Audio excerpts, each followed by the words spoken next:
Em relação à emenda de número 3, em primeiro lugar, quero assinalar uma questão de método.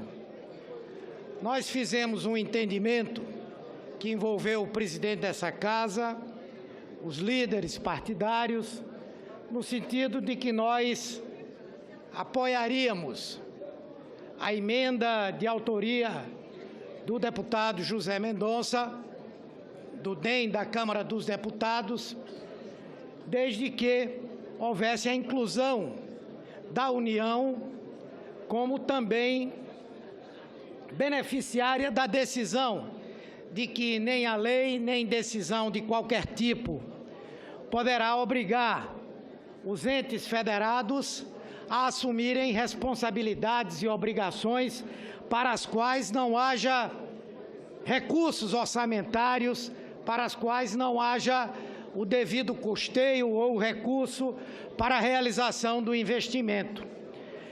Nesse sentido, a emenda ora apresentada pelo senador Ricardo Ferraço, ela sem dúvida mereceria uma discussão e merece uma discussão. Aliás, na própria Comissão de Constituição e Justiça, há diversas propostas que tratam do mesmo tema. Ele se ateve à seguinte questão: no momento em que a União promove a desoneração de impostos que são compartilhados com estados e com municípios, a União estaria, como se diz vulgarmente, usando o chapéu alheio para fazer uma mesura. Entendo que isso é algo que precisa efetivamente ser discutido. Quem paga essa conta? E aí todos nós sabemos que há visões diferenciadas. Aos que consideram que se a federação ela é composta dos 3 entes e se trata de uma formação solidária, isso é algo que aconteceria naturalmente, sem necessidade de compensações outras. Outros consideram que, mesmo que seja para efetivar uma política econômica que possa ter repercussão positiva para estados e municípios, não competeria à União fazer a desoneração sem, de alguma maneira, estabelecer algum tipo de compensação. Portanto, eu acho que é um debate legítimo. Porém, é um debate de ampla complexidade. Eu acho que não é correto, numa emenda constitucional, com a importância, com o peso dessa emenda que foi votada, que está sendo discutida na Câmara também, nós, pela apresentação de uma emenda e um destaque, nós queremos resolver aqui, num debate onde talvez 10, 20 oradores se manifestem, mas a possibilidade de nós termos diversas opiniões diferenciadas, ouvirmos a opinião da própria representação do governo federal, me parece algo que seria, no meu ponto de vista, temerário.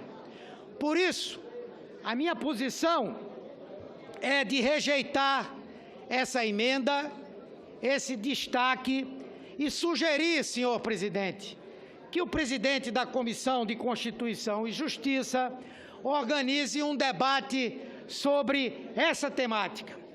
A emenda do senador Ferraço diz que é vedado à União reduzir alíquotas dos impostos descritos no artigo 159, sem a previsão de repasses financeiros destinados a compensar os estados, o Distrito Federal e os municípios.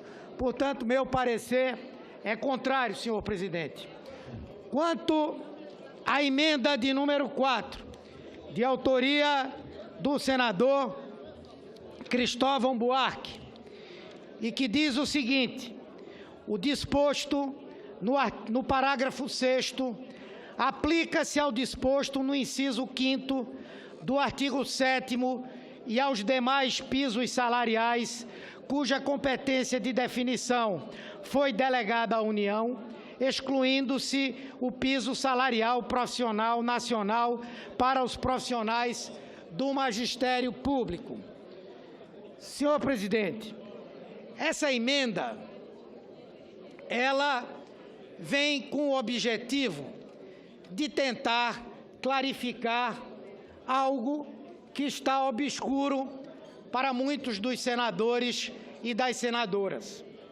Pode-se caracterizar até como um preciosismo, mas num país como o nosso, em que muitas vezes os governantes se escoram na lei ou na sua interpretação sobre a lei, exatamente para descumpri-la, o preciosismo aqui ele não seria algo que estaria abundando. Portanto, desse ponto de vista, para nós evitarmos que se abra uma porta para o descumprimento daquilo que está previsto em emenda constitucional, que está previsto no Plano Nacional da Educação e também em outras leis, entre elas a da questão do estabelecimento do piso salarial nacional para os integrantes do magistério, eu vou acatar essa emenda, porém apresentando uma subemenda no sentido de que são dois os segmentos que estão protegidos por pisos nacionais salariais definidos pelo Congresso Nacional. Uma é dos profissionais do magistério público e a outra dos agentes comunitários de saúde e dos agentes de combate às endemias. Portanto, minha subemenda seria a que eu lerei agora. Parágrafo 7º.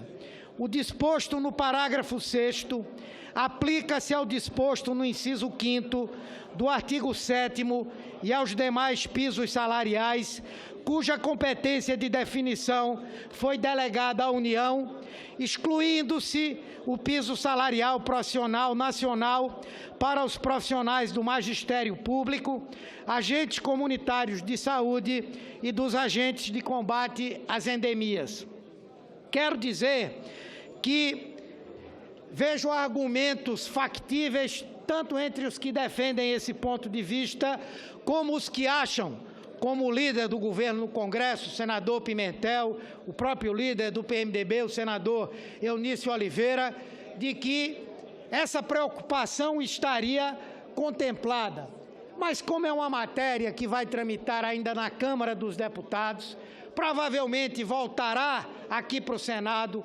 Ao longo desse período, eu imagino que o debate vai se esgotar e essa questão ela poderá ser construída em termos de um consenso. Mas, por uma precaução, eu prefiro admitir a emenda na forma dessa subemenda que apresento e nós ficarmos absolutamente tranquilos de que não haverá qualquer perda de direitos para esses segmentos. É esse o parecer